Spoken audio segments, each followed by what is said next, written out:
Mr. President, I'd also like to speak briefly on the National Defense Authorization Act. The bill authorizes $886 billion for America's defense, expanding benefits for service members, strengthening national security. It provides a 5.2% pay increase for our troops in the Pentagon civilian workforce, the largest increase in 20 years. Importantly, the conference report excludes a number of dangerous partisan provisions that were designed to rip away the freedoms of the very Americans who we every day send them to defend.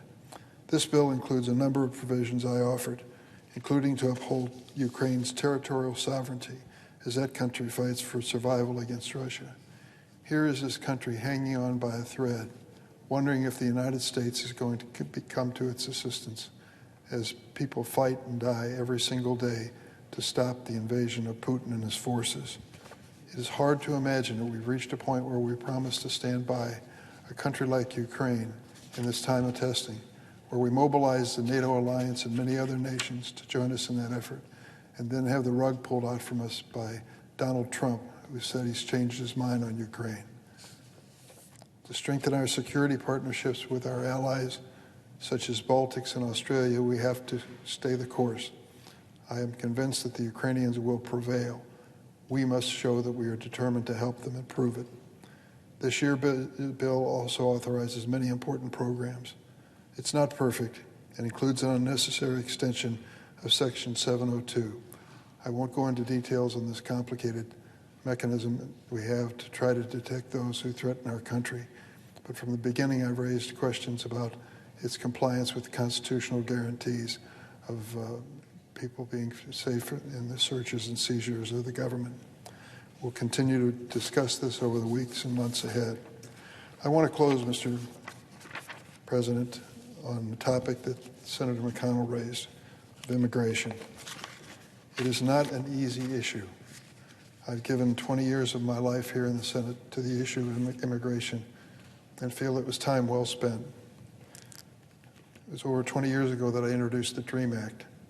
Before I introduced this bill, if you asked most people what the Dreamers were, they would say a British rock group headed up by a guy named Freddie. Well, today when you say Dreamers, people know what you're talking about. Infants, toddlers, and children brought to the United States by their parents, growing up here, going to school, and determined to help this country succeed in the future. And what do they find when they're teenagers? That they are undocumented. They don't have legal status in the United States. I've always believed they deserve a chance. The overwhelming majority of Americans of both political parties believe the same thing, but we've been unable to enact that law. And as a consequence, at least 800,000 who were helped with the DACA program by President Obama still have their fate in doubt as it courses through our federal court system. That is something we should do automatically. We should have done it a long time ago to protect these young people and the aspirations they have to make us a better nation. These are young people who will serve us not only as teachers and engineers, but doctors and nurses and members of our military. If we give them the chance to fight and die for America, they'll do it. They want to be part of this nation's future, and they deserve that opportunity. But currently, we are debating only one thing, and that is the policy at the border, the southern border of the United States. I will tell you this. I have taken a close look at the situation at the border. I know that change is necessary, but it must be change consistent with our values and realistic. For the Republicans to propose a change which says that those who come into the country seeking asylum will either be detained or sent to remain in Mexico, a policy that Donald Trump tried during his presidency. There are some fatal flaws here. How in the world are we going to detain all those people presenting themselves at the border? That is simply a promise that can't be kept. And secondly, this notion of remain in Mexico, there's only one party to this conversation that hasn't agreed to it, Mexico. They don't want to have these people residing in their country for long periods of time while we work out changes in America's legal system. It is hard to imagine when you see the intractable positions taken by some on immigration. There actually was a moment when we agreed on a bipartisan basis to pass comprehensive immigration reform. The Gang of Eight, which I was part of, put that together. It was an extraordinary effort, and it was successful because of the hard work of a lot of people and a lot of time spent painstakingly going through each and every provision of the bill. It can be done. It needs to be done. But the notion that in 7 days or 14 days we can craft some change in an immigration policy that will help us for time immemorial is unrealistic and naive. And to condition any assistance to Ukraine on the achievement of that political goal is nonsense. What we can do is come up with an agreement, I believe, on a bipartisan basis to enforce provisions and rules at the border that are consistent with American values, but really do make it clear that we cannot sustain the number of people who are presenting themselves at the current time. I think that can be done, but only as a preliminary step to move us toward comprehensive immigration reform. There are some, incidentally, who call for immigration reform but have never voted for an immigration bill one time in their lives, political lives. That's a reality.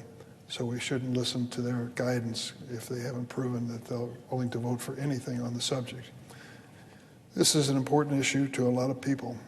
I was in Guatemala City yesterday, as a matter of fact, or was it Saturday, this weekend, and met with people who were from Venezuela who were making their way to the United States border. They were mothers with small children. And I thought to myself, who would embark on that dangerous, deadly journey with small children, realizing that every step of the way you are the most vulnerable person in the country. As you travel through these countries, they are assaulted by people who steal everything that they own and threaten them with physical abuse and other things. Can't imagine how desperate people must be to risk their families and their kids to make it to America. But then I think back, as a son of an immigrant myself, I know there was a determination in my family to make it in this country. We've got to find a way to carefully construct a border policy that still takes advantage of the opportunities of immigration, the people who will come here and make us a better nation in the years ahead, and do it in a fashion that is thoughtful, not vindictive. That is what immigration requires, and I hope that we can reach that goal. I yield the floor.